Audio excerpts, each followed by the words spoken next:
Shalom saudaraku, marilah kita memulai renungan hari ini dengan bernyanyi dari nomor 238 ayat 1.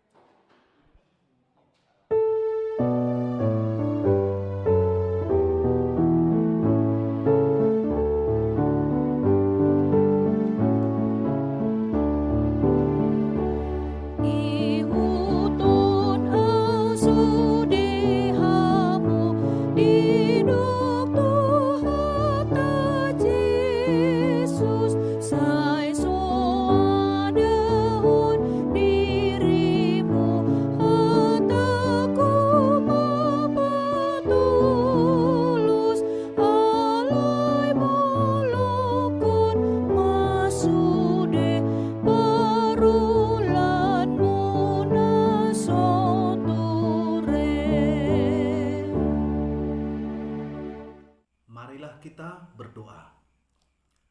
Kasih karunia dan damai sejahtera yang dari Allah Bapa dan dari anaknya Tuhan Yesus Kristus menyertaimu. Amin. Firman Tuhan hari ini didasarkan pada Yakobus pasal 1 ayat 22. Tetapi hendaklah kamu menjadi pelaku firman dan bukan hanya pendengar saja. Sebab jika tidak demikian, kamu menipu diri sendiri. Demikian firman Tuhan. Saudara yang dikasihi oleh Tuhan, saya akan mengangkat sebuah cerita tentang kisah 4 orang kaum bapa yang sedang duduk bersama di sebuah kedai maupun warung. Keempat orang kaum bapa itu sedang asik membahas dan membicarakan tentang kasih. Si bapak yang pertama, dia mengatakan, kasih itu adalah kepedulian.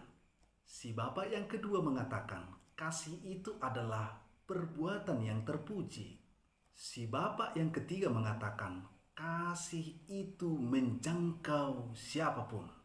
Si bapak yang keempat mengatakan, kasih itu adalah pengorbanan. Namun saudaraku, di pojok ruangan di kedai tersebut ada seorang kaum bapa yang menyendiri, yang sedang asik mendengar pembahasan-pembahasan itu. Si bapak yang kelima ini hendak memberikan pendapat pribadinya tentang kasih. Namun keempat kaum bapa yang duduk satu meja ini langsung membantah dan tidak memberikan kesempatan. Keempat kaum bapak itu menertawakan si bapak yang tadi yang duduk di ruangan pojok sebelah. Salah seorang dari antara mereka berkata, tidak usah kita mendengar pendapatnya itu. Apa tahu-taunya dia? Dia tidak memiliki sekolah. Dia tidak punya pengalaman apa-apa. Lagi-lagi mereka tertawa. Saudara yang dikasihi Tuhan, selang lebih 10 menit, ada peristiwa kecelakaan di pinggir jalan raya yang tidak jauh dari warung kedai kopi tersebut. Kecelakaan apa itu? Kecelakaan sepeda motor. Karena peristiwa kecelakaan ini ada banyak orang yang berdatangan melihat peristiwa itu. Tidak ketinggalan juga kaum bapak yang sendirian duduk di pojok kedai kopi itu langsung bergegas pergi ke tempat peristiwa, kemudian memberikan pertolongan kepada yang mengalami kecelakaan itu. Sementara keempat orang kaum bapa yang tadi sedang asik bercerita tentang kasih itu, mereka hanya sebagai penonton saja. Bahkan ada di antara mereka mengatakan, ngapain kita pergi ke sana? Biarlah orang itu yang di situ. Dan lagian kan kita tidak kenal siapa itu yang mengalami kecelakaan.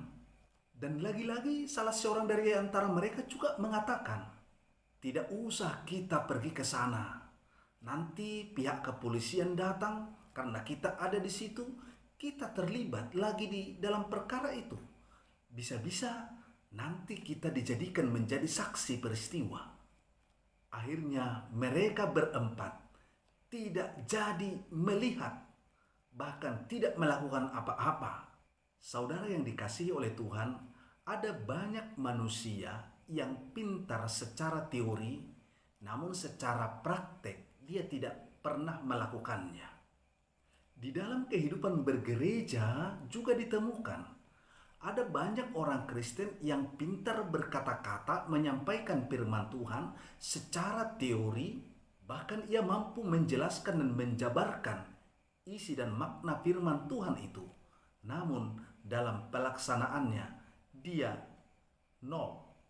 Rasul Yakobus juga melihat kenyataan bahwa ada banyak orang Kristen yang mampu dan bisa memperkatakan, menyampaikan, menjelaskan, memberikan makna tentang firman Tuhan, tetapi mereka tidak melakukannya.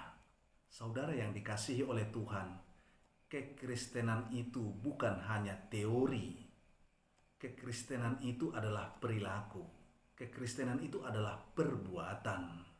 Kekristenan itu adalah ketaatan terhadap apa yang disampaikan oleh Yesus untuk kita lakukan. Marilah kita melakukan segala firman Tuhan, semua firman Tuhan, agar kita semakin menunjukkan dan membuktikan iman kita yang sesungguhnya kepada Dia. Tuhan Yesus sungguh-sungguh mencintai dan mengasihi setiap orang yang melakukan firman-Nya. Amin. Mari kita berdoa. Tuhan Allah Bapa yang kami puji di dalam Yesus Kristus, terima kasih ya Tuhan atas firman hari ini yang menegur dan mengajar kami agar kami melakukan setiap firman-Mu di dalam kehidupan kami setiap hari. Ya Tuhan, kami sungguh menyadari segala perbuatan kami yang sering tidak tunduk pada firman-Mu, yang sering jauh pada firman-Mu. Kami mohon ampun atas segala dosa-dosa kami yang lalai dalam melakukan firman-Mu. Berikanlah kami kekuatan di dalam hati kami agar kami dapat dengan sungguh-sungguh melakukan kehendak Allah melalui firman-Mu di dalam kehidupan kami. Kami serahkan hidup kami ya Tuhan. Dalam nama Yesus kami berdoa. Anugerah dari Tuhan Yesus Kristus dan kasih setia dari Allah Bapa dan persekutuan Roh Kudus menyertai-Mu. Amin.